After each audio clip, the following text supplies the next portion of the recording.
Me trying to talk about political discourse and with any sort of nuance is like a child with a crayon, and it's like, look how good I color.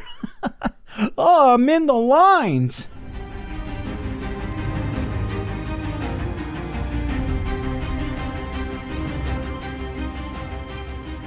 I am Noxiddar! Hey everyone, how's it going? Noxiddar here, and welcome to today, where I have finally made the decision that I would like to dive into the daunting task of reacting to the One Piece anime. But before we get started doing that, there's something that I really wanted to do for myself, which was learn a little bit more about the creator of One Piece, Eiichiro Oda. Did I say his name right? I think so. I'm curious to know how the idea for One Piece got started. So I was searching around YouTube to see what I could find, and I came across this video by Sunlight Alliance. And I haven't watched any of it except for just like the little bit that autoplays when you scroll over it. And it seemed like a video that was going to serve this purpose. So I'm going to go ahead and I will leave a like, and I will post the link to this video down below so you can show your support as well. I really have enjoyed my interactions with the One Piece community, and this is something that I would definitely like to pay it forward. So if you at all are enjoying this video, please leave a like. And if you're enjoying the video that we're about to react to, also please leave a like as well. Leave a like as well and show your support, our fellow Nakama. So today's video that I'm reacting to is called How One Piece Was Made Will Blow Your Mind. Well, my brain's already fried. It might be more of a fizzle, but I can't wait. Over 40 years ago, a young child fascinated by Vikings and pirates came up. Hold the phone. Eiichiro Oda's into Vikings and pirates, huh? That's interesting. Who knew that we'd have so much in common already? You know what's funny? I had some blank spaces on my shelf there that you saw that would fit very well for the One Piece box set. And one of the things I'm thinking about doing is in between reactions to the anime, going ahead and reading the manga for myself. And maybe I'll make some videos kind of reviewing that specifically. But yeah, just kind of like wholesale diving right into this world. This child's name was Eiichiro Oda. Eiichiro Oda was born in 1975, and Oh, wow. as he grew up, he found a strong passion for art and manga. His favorite manga being Dragon Ball, written by Akira Toriyama, which... Are you serious? When I was a kid, the anime that I was into most was Dragon Ball Z. So this is crazy. I feel like the more I'm learning about Eiichiro Oda, the more I'm seeing parallels, from one creator to another. This is crazy. I love this. Maybe I have a deeper connection to One Piece than I first realized. most of you probably are very familiar with. However, his biggest inspiration for what would eventually become the greatest selling manga of all time was a little known show called Vicky the Viking. Vicky the Viking was an old cartoon that aired in Japan during Oda's younger life and featured a young Viking boy who was cunning as well as smart. Oda would watch this kid's cartoon intently and began forming ideas in his head about a different world, one full of special fruit and ancient mysteries. That's actually really cool. You can see a lot of the stylistic inspirations from it too. That was actually one of the things that kind of kept me away from One Piece for so long. And this is, I say, like, these are some of the instances of ignorance that I'm learning to dismantle. And one of them being Oda's particular art style, but to see places of inspiration where it's drawn from, it gives me a whole new appreciation for it. And the thing that I'm learning, that I've kind of picked up from other people as well, but that I'm also learning myself, the more and more I'm kind of exposed to more and more of Oda's works, is that he really is presenting wildly unique designs and elements to his art to keep things interesting. The things that I thought were like, oh, this is kind of hokey, this is really over exaggerated, I'm not sure how I feel about this. This is freaking fantastic, though. Maybe I can change as a result of this new information. And I think it's working. I think it already has. I find myself just wanting to see more, to know more about this world and this universe. Great video, by the way, so far. I love this guy's narration style. He seems way more focused than I am. I'm gonna just ramble. I'm still rambling. Let's go. It's not hard to see the similarities between this cartoon and other running themes in One Piece, especially when it comes to the Giants of Elbaf. This is why I think Elbaf will end up being one of, if not the most important arc in the entire series next to Wano. Before Oda was even 17 years old, names and he words was don't mean planning anything One to me Piece. right He now. started drawing manga and developing ideas for this pirate series as early as junior high, which honestly makes so much sense thinking about Luffy and his dream. And I don't mean his interesting. dream of becoming the Pirate King, I mean Luffy's true dream. You know, the one that everybody calls childish? I think that this dream is something Oda came up with really early on, which is why as an adult, he can use other characters within the story to posture at the innocence and simplicity of the dream, a vision from Oda's childhood. Almost like Oda is talking to his younger self through the manga. That is such good insight that I don't think I had really ever considered. When I make videos, like going back to the review video, that video was not explicitly for an external audience. It was an internalization of how I felt watching the show. It was almost a message to me telling me, embrace the best parts of myself and carry on and go forward, being forever changed by this story. It makes absolute sense because that's how I would tell a story. Is I would tell a story to me as a culmination of all of my experiences up to that point. And it would be like the wish fulfillment of going back and telling myself things that I know now that would have serviced me, you know, so much better. I think that's cool. That's beautifully stated. And I'm definitely going to keep a lookout for that as I go through the One Piece story. Due to this early conception that we can see a manga which started off purely as a simple adventure turn into something so layered with political and philosophical nuance as Oda became older and more knowledgeable about the world. That part scares me because I am denser than a box of rocks, and outside of scripted content, I ramble like a moron. I have no idea what I'm talking about. I'll try to pay attention, but you guys might have to help me fill in the details. Me trying to talk about political discourse and with any sort of nuance is like a child with a crayon, and it's like, look how good I color. Oh, I'm in the lines.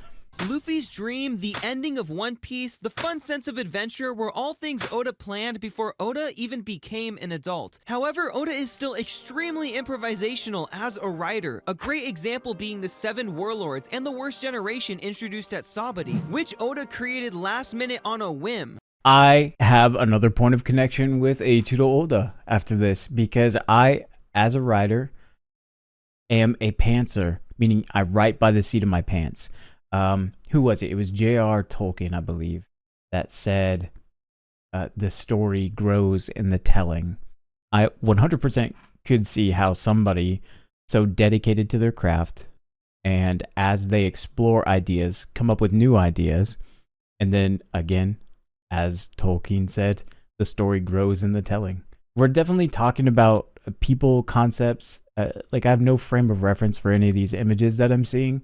But so I'm really just trying to gravitate more on what I'm able to glean about Oda himself so that when I sit down to actually react to the series and things, I can keep these things in the back of my head to help me kind of, I don't know. I feel like I look at things with a different point of view than a lot of other people. And maybe that comes from the fact that, you know, I have like an entertainer's mindset. I like being presented a world and then having so much content around it about how the process to create it went. And that's really what I'm looking for here. And this is fantastic, like I said. So if this is your first time seeing this video that I'm reacting to, please go to the video itself and leave a like, because this is really insightful. This is very well done, and we're only 2 minutes into it, and oh my gosh, I'm rambling again. I'm so sorry. and which served the manga greatly to his benefit. One of Oda's first recorded works was Panda Man, a character created during Oda's school years that he designed for a Kinnikuman character creation contest. Yo, Kinnikuman. Oh my gosh. So when I first moved to Japan and the teachers found out my name was Terry, one of the teachers would always come up to me and he would give a flex and he would say, he wouldn't call me Teddy Sensei. He would call me Teddy Man. And I'm like, what is Teddy Man? And he told me that it was from this old manga that he would watch, or that he would read, and presumably maybe watch in the anime as well. There was a character from America named Terry Man. And I saw the pictures of it. And, you know, back when I had more hair, it was blondish. I didn't carry a red flaming beard. And I was like, oh my gosh, I'm Terry Man. I'm like pink like he is too. It's so cool. So, holy cow, another connection. This is insane. This is going to be like the 6 degrees of Kevin Bacon. I'm going to learn at the end of this that he's actually like some long lost uncle. It's going to be wild. You watch. Oda's love for Panda Man is something that we still see today, even with the new live-action series using it as their project name during production. I didn't know that. That's cool. Cameos by Panda Man all throughout the series of One Piece manga and anime. Oda would also receive an honorable mention for the Tezuka Award while still in high school for his clear-cut manga talent. This keen sense for storytelling and art would skyrocket his career, which started off as him being an assistant of other mangaka for other popular manga series like Rurouni Kenshin. So I just assumed that he was kind of just like totally engrossed in One Piece. I guess I missed it. I didn't understand if this was like before he had started One Piece or if this was in the early budding years of One Piece. But just the fact that he kind of expanded his sphere of influence, I guess, and worked with other mangaka, that's so cool. By the way, make sure that you like and subscribe. These guys are doing a phenomenal job. This is so good. Two versions of Romance Dawn, the original concept for One Piece. The second version of Romance Dawn, which featured the pirate Monkey D. Luffy as the protagonist, was chosen and serialized in Weekly Shonen Jump in 1997, only 5 years after starting his manga career. However, this masterpiece wouldn't become a success until later. I was gonna say, that's looking back from miles down the road. Kind of wonder what the early reception was to One Piece when it first got started. You know what? Maybe the video will actually tell us. One Piece has been through a series of ups and downs to reach the level of growing success it has today. After its serialization in 1997, One Piece would be adapted into an anime in 1998, which helped spread the series to a wider audience. After being adapted into an anime, the popularity of One Piece would see a gradual and steady increase over the next 8 years. It almost makes me wonder, because like this is coming out at a time when the internet is still in its infancy. Someone trying to convince me watch One Piece has happened by word of mouth and by singing its praises. It's only recently, as I'm getting into the One Piece live action and that whole process of following the trailers and following the behind the scenes and things with the cast, that I really started to learn and get a picture from all the other comments of what One Piece really meant to a lot of people, and kind of like being that, you know, kid at the window watching everybody feast and it's cold outside. And I'm sitting here like, I don't get it, but I want to get it. And, you know, after seeing season 1, I kind of get it. And I'm looking forward to eating. It's not even lunchtime yet. Shot One Piece up to the mega charts. Oh, holy cow, look at it go. With volume 50 selling over 1 million copies, the 56th volume selling 2.85 million, and the 57th printing 3 million copies upon first print, which was the highest 3 first million print of any book ever released in Japan. And you heard me right, I mean any book ever, not just manga. Maybe I'm a visual learner. To actually see it on a graph and see the numbers flying at me on the screen, that puts it into perspective than just like a throwaway phrase like fastest growing manga. Well, I wonder what was even going through Oda's mind at that point.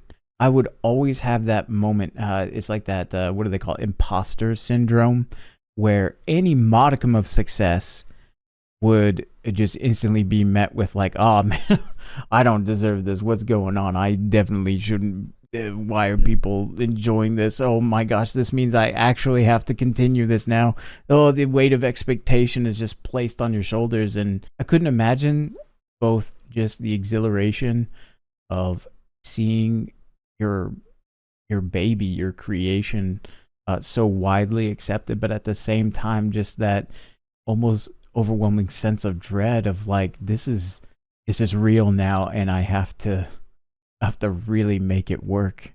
I'd be so curious to see where he was at and all that. Was it just exciting? You know, I think a lot of people just assume that success is always exciting, and sometimes it can be the scariest thing when you spend so much time trying to get noticed, and then when it finally happens and you realize it's a very different feeling to be noticed. And when 3 million people buy your next volume, where the previous 2 volumes before it was, you know, over 1 million, which in alone is like a bonkers number, but then to see it virtually triple just in such a short order, that I couldn't even imagine it. That's so cool. Over the years, the series has gathered over 13 trophies for a multitude of different things, including Eiichiro Oda being the most searched author in Japan. No wonder the guy wants to hide his face. Everybody's looking for him. Oh my gosh. Just put a wanted poster out and put it everywhere, and then people can enjoy that. One thing that really makes Oda shine is how charitable he can be. Most fans may not know this, but Oda actually donated 800 million yen, about $7 million, to the city of Kumamoto to help repair infrastructure after 2 deadly earthquakes. He also helped fulfill the wish of a young child suffering from cancer who asked to know what the One Piece is. The way he described what Oda told him to the press was that One Piece is beautiful. Wow. Oh. that hit me hard. Thanks. Wow, where'd that come from?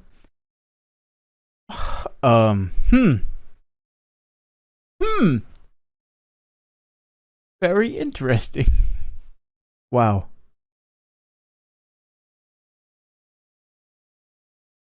Go back to my review, that was one of the things that I mentioned, is that this is a beautiful story that, you know, tells of a lot of the moral lessons that we get from old stories and fables. And maybe it just feels so powerful because I'm trying to find these connections from, you know, one creative mind to another, you know, one writer to another, one, or really not even writer is like such a ambiguous term, like what, one storyteller to another, and then to see it's not just in the story, he's living those valuable lessons. And wow, that